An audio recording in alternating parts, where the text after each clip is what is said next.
গোলাঘাট কেন্দ্ৰীয় ৰঙালী বিহু সন্মিলনৰ তৰফৰ পৰা আমি সকলোলৈকে ৰঙালী বিহুৰ শুভেচ্ছা জ্ঞাপন কৰিছোঁ। আজি গোলাঘাট কেন্দ্ৰীয় ৰঙালী বিহু সন্মিলনৰ তৰফৰ পৰা এই সংবাদমেলখন আয়োজন কৰা হৈছে। আমাৰ ৬৫ সংখ্যক গোলাঘাট কেন্দ্ৰীয় ৰঙালী বিহু সন্মিলনৰ কাৰ্যসূচী সম্পৰ্কত অৱগত কৰিবৰ কাৰণে অহা ২৮, ২৯ আৰু ৩০ এপ্ৰিল তাৰিখে ৬৫ সংখ্যক গোলাঘাট কেন্দ্ৰীয় ৰঙালী বিহু সন্মিলন অনুষ্ঠিত হ'ব আৰু তিনিদিনীয়াকৈ পূৰ্বৰ দৰেই বৰ্ণাঢ্য কাৰ্যসূচীয়ে এই অনুষ্ঠান আয়োজন কৰা হৈছে।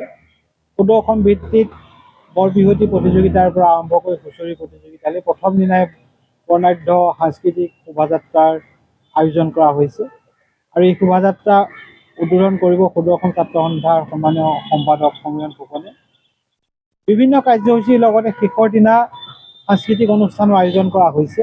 ইতিমধ্যে গোলাঘাট কেন্দ্ৰীয় ৰঙালী বিহু সন্মিলনে কণ্ঠশিল্পী মৰ্মিতা মিত্ৰৰ লগত এক বুজাপৰাৰ চুক্তি কৰিছিলে আৰু সেইমতে তেখেতক ৩০ তাৰিখে ইয়াত অনুষ্ঠান পৰিৱেশন কৰাৰ কথা আছিল।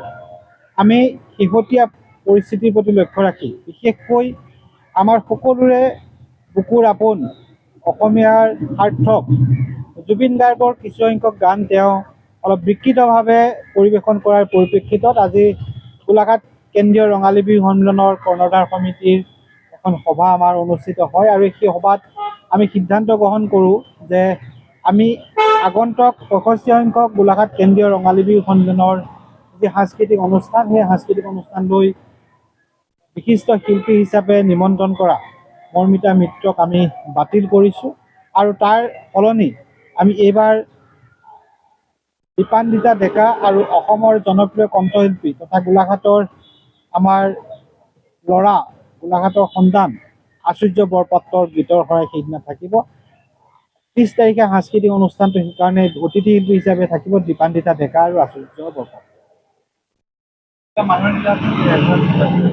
সেইখিনি আমাৰ ভিতৰুৱা কথা আৰু সেইখিনি মই ৰাজহুৱা কৰিব নিবিচাৰোঁ। মই আচলতে কি হৈছে, গোলাঘাটৰ কিছুসংখ্যক নৱপ্ৰজন্মৰ যুৱক যুৱতীয়ে মৰ্মিতা মিত্ৰক বিচাৰিছিল আৰু সেইমতে আমি তেওঁলোকৰ যিটো ফিলিংছ, সেই ফিলিংছটো অনুকৰণ কৰি আমি নিমন্ত্ৰণ কৰিছিলোঁ, লগতে দীপান্বিতা ডেকাক নিমন্ত্ৰণ কৰিছিলোঁ।